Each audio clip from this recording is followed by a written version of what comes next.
Jamaica's embattled Science and Technology Minister bows to pressure and resigns. And in sport, Windies named squad for Bangladesh T20s. I'm Dawn Paris, and this is the Caribbean in 10 for Tuesday, July 31st. I'll be back with the details after the break.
We begin in Jamaica, where Science and Technology Minister Andrew Wheatley has resigned from the cabinet of Prime Minister Andrew Holness. This comes after weeks of pressure from the opposition People's National Party, PNP, amid allegations of corruption and nepotism at the state-owned oil refinery Petrojam, which falls under the Ministry of Energy, which Wheatley was once in charge of. Prime Minister Holness is yet to name a replacement for Wheatley. The PNP welcomed the resignation but warned that Wheatley stepping down does not end the controversy surrounding the corruption allegations at Petrojam, the National Energy Solutions, and the Universal Service Fund. In a statement issued yesterday following the announcement that Wheatley was calling it quits, the PNP said the resignation was long overdue, adding that it looked forward to the outcome of investigations into the three entities.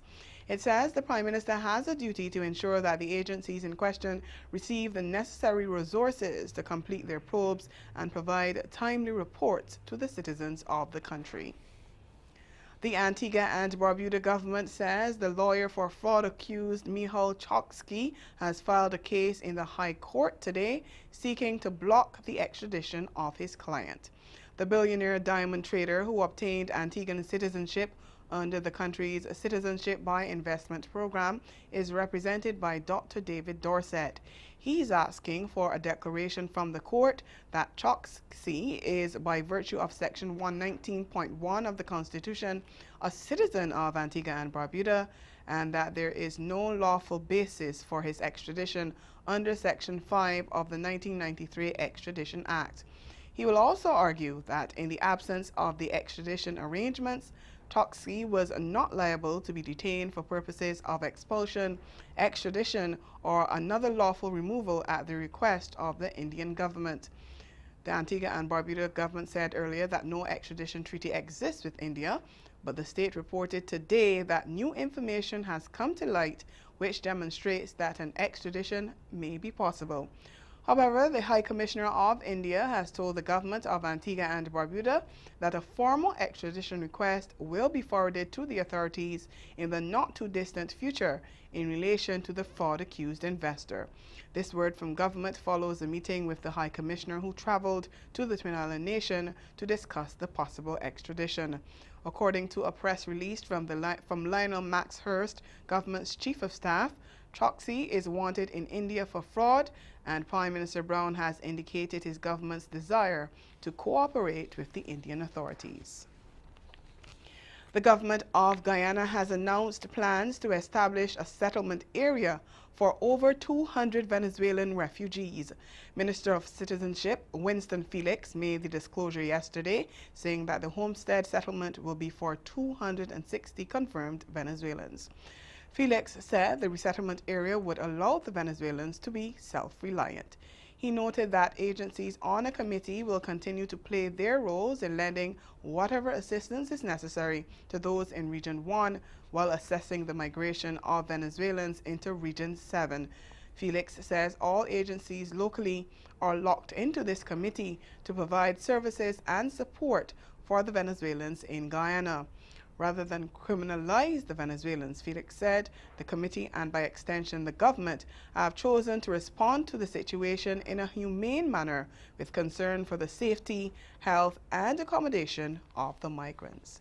Stay with us. Your Midday Sport is next. This hurricane tip comes to you compliments the Caribbean Disaster Emergency Management Agency and the Caribbean Media Corporation. Be prepared. Do not go outside barefooted or in slippers after the hurricane.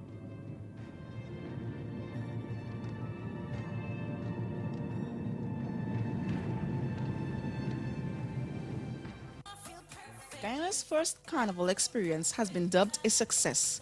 The festival, which kicked off on May 18th, climaxed on Sunday with the parades of the bands. Thousands of Guyanese from all corners of the country, as well as a large amount of tourists, on Saturday braved the weather and took to the streets of Georgetown to get a glimpse of the beautiful and earthily decked out men and women in their brightly colored costumes to celebrate the country's 52nd independence anniversary.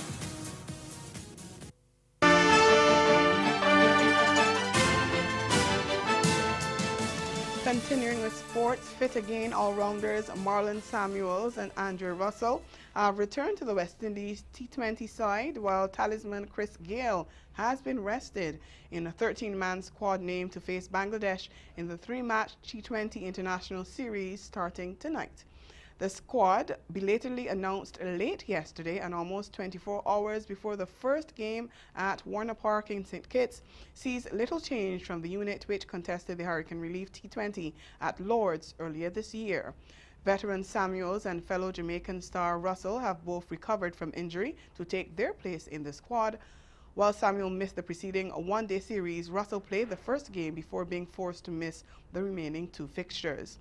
Opener Gayle, who gathered 142 runs in the ODI series, will sit out the rubber that features the last 2 matches at the Central Broward Regional Park in Fort Lauderdale, United States. Chief Selector Courtney Brown said Gayle has been rested and left-arm pacer Sheldon Cottrell added for variety to the bowling attack. Cottrell last played a T20 for West Indies on the tour of New Zealand earlier this year and is coming off a stint in the recent Global T20 Canada League, where he grabbed 16 wickets for Vancouver Knights. In fact, most of the squad are coming off outings in the inaugural tournament in Toronto, a tournament which Brown said had provided the ideal environment for the Windies' B-side players to grab the attention of selectors. The opening game bowls off at 8 p.m., while the Florida doubleheader at the weekend is carded for the same time. The full squad is Carlos Brathwaite, captain, Samuel Badri, Sheldon Cottrell, Andre Fletcher, Marlon Samuels, Evan Lewis, Andre Russell, Dinesh Ramdin, Rothman Powell, Kimo Paul, Ashley Nurse, Chadwick Walton, and Kesrick Williams. Well, the captain for the T20 series, Carlos Brathwaite, says West Indies need to be relaxed and play with freedom as they prepare to face a dangerous Bangladesh side tonight.